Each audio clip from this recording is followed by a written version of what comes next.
Hello, Burlingame.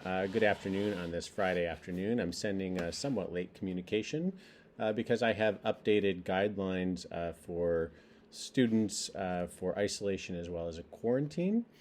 So essentially, the county has adopted and updated its policies so that we are more aligned with the CDC and the California Department of Public Health.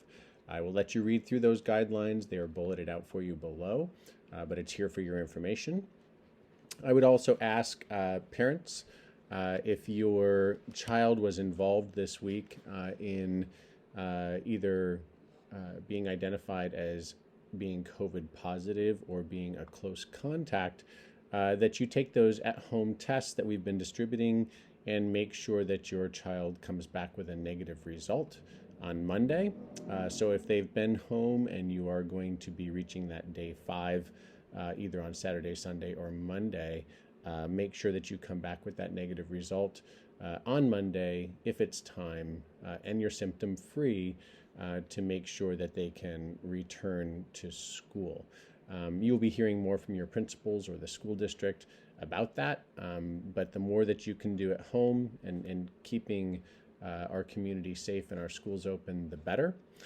Also good news, I checked with our local suppliers today, and the local pharmacies and retail outlets seem to have more in stock of those antigen tests. Most of them seem to be Binax.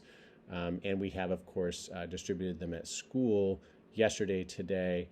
So many of you have picked those up as well. So put those tests to good use and make sure you're testing your kids if they had exposure before they come back on Monday. We'll have folks there making sure that those students have those negative results so that everybody stays nice and safe. With that said, we knew that this week and next week were going to be our surge weeks as everybody comes back from vacation activities. And we're doing a good job at keeping everybody healthy and safe. It's definitely stretching us a little bit thin, and we've been out testing and running around and making sure everything is as good as possible. But we're also doing it very successfully. We have had some questions about KN95 masks. We are looking at sourcing some. However, it comes with a big caveat.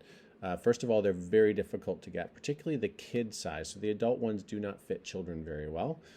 Secondly, if you are able to source them yourselves, that's fantastic. You, of course, can have your child wear a KN95.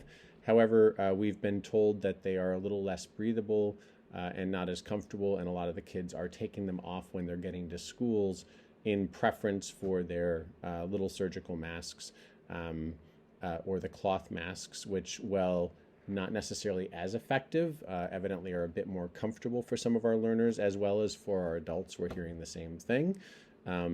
Meanwhile, the district is trying to source some of those to see whether we can provide them for folks that do want them, that are not able to access them on their own, excuse me. With that said, have a great weekend. Make sure that you are getting the test done and take a look at the new guidance. It's a significant departure from the quarantine and isolation standards that we've been following. So everybody take care, stay safe and healthy. A lot of work this week, but we're doing well. Have a great weekend.